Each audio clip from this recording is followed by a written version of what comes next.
Le Petit Prince, Antoine de Saint-Exupéry, chapitre 10. Il se trouvait dans la région des astéroïdes 325, 326, 327, 328, 329 et 330. Il commença donc par les visiter pour y chercher une occupation et pour s'instruire. La première était habitée par un roi.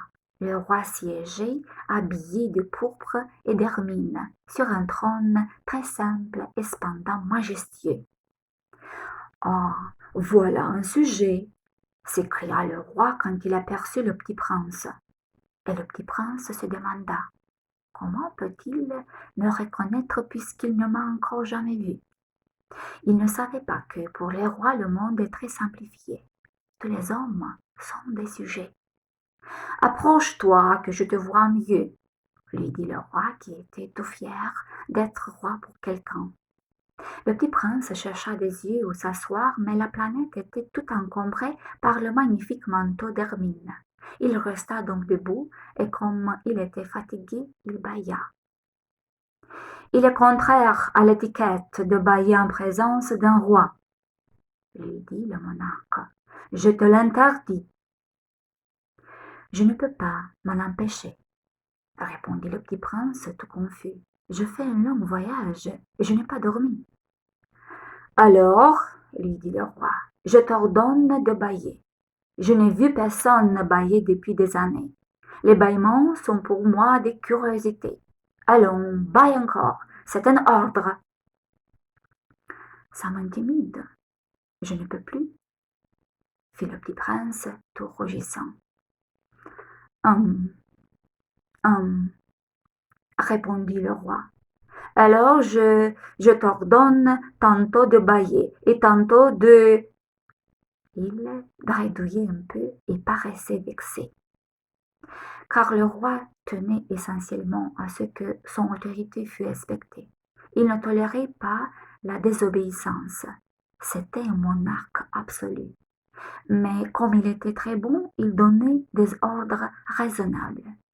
« Si j'ordonnais, » disait-il couramment, « si j'ordonnais à un général de se changer en oiseau de mer, et si le général n'obéissait pas, ce ne serait pas la faute du général, ce serait ma faute. »« Puis-je m'asseoir » s'enquit timidement le petit prince. « Je t'ordonne de t'asseoir, » lui répondit le roi, qui ramena majestueusement un pan de son manteau d'hermine. Mais le petit prince s'étonnait. La planète était minuscule. Sur quoi le roi pouvait-il bien régner ? « Sire, » lui dit-il, « je vous demande pardon de vous interroger. »« Je t'ordonne de m'interroger, » se hâta de dire le roi. « Sire, sur quoi régnez-vous ? » ?»« Sur tout, » répondit le roi, avec une grande simplicité. Surtout, le roi, d'un geste discret, désigna sa planète, les autres planètes et les étoiles. « Surtout ça ?» dit le petit prince. « Surtout ça !» répondit le roi. Car non seulement c'était un monarque absolu, mais c'était un monarque universel. « Et les étoiles vous obéissent ?»« Bien sûr, » lui dit le roi. « Elles obéissent aussitôt. Je ne tolère pas l'indiscipline. » Un tel pouvoir émerveilla le petit prince. S'il l'avait détenu lui-même, il aurait pu assister non pas à 44, mais à 72, ou même à 100, ou même à 200 couchers de soleil dans la même journée, sans avoir jamais étiré sa chaise. Et comme il se sentait un peu triste à cause du souvenir de sa petite planète abandonnée, il s'enhardit à solliciter une grâce du roi.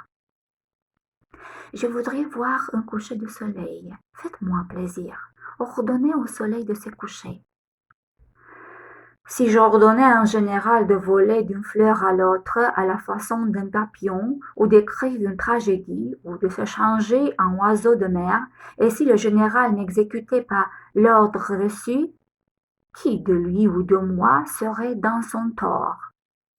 Ce serait vous. dit fermement le petit prince. Exact. Il faut exiger de chacun ce que chacun peut donner, reprit le roi.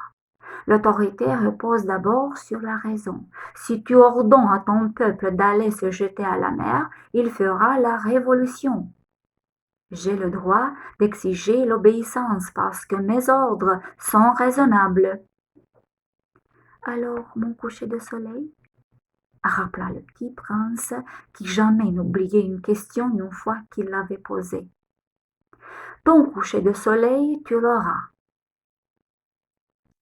Je l'exigerai, mais j'attendrai dans ma science de gouvernement que les conditions soient favorables. Quand ça sera-t-il? S'informa le petit prince. Lui répondit le roi qui consulta d'abord un gros calendrier. Ce sera ce sera ce soir vers 7h40. Et tu verras comme je suis bien obéi. Le petit prince bâilla. Il regrettait son coucher de soleil manqué. Et puis, il s'ennuyait déjà un peu.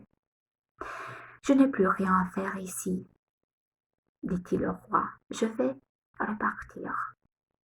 Ne pars pas, répondit le roi qui était si fier d'avoir un sujet. Ne pars pas, je te fais ministre. Ministre de quoi? De la justice. Mais il n'y a pas personne à juger. On ne sait pas, lui dit le roi. Je n'ai pas fait encore le tour de mon royaume. Je suis très vieux. Je n'ai pas de place pour un carrosse et ça me fatigue de marcher. Oh, mais j'ai déjà vu, dit le petit prince qui se pencha pour jeter encore un coup d'œil sur l'autre côté de la planète. Il n'y a personne là-bas non plus. Tu te jugeras donc toi-même, lui répondit le roi. C'est le plus difficile. Il est bien plus difficile de se juger soi-même que de juger autrui. Si tu réussis à bien te juger, c'est que tu es un véritable sage. Moi, dit le petit prince, je puis me juger moi-même n'importe où. Je n'ai pas besoin d'habiter ici. Dit le roi, je crois bien que sur ma planète, il y a quelque part un vieux rat. Je l'entends la nuit. Tu pourras juger ce vieux rat. Tu le condamneras à mort de temps en temps, ainsi sa vie dépendra de ta justice. Mais tu le gracieras chaque fois pour l'économiser. Il n'y en a qu'un. Moi, répondit le petit prince, je n'aime pas condamner à mort, et je crois bien que je m'en vais. Non, dit le roi. Mais le petit prince, ayant achevé ses préparatifs, ne voulut point peiner le vieux monarque.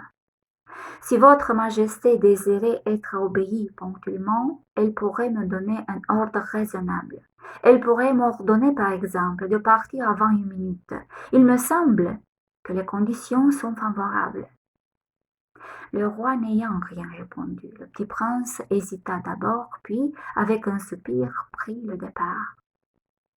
Je te fais mon ambassadeur, se hâta alors de crier le roi. Il avait un grand air d'autorité.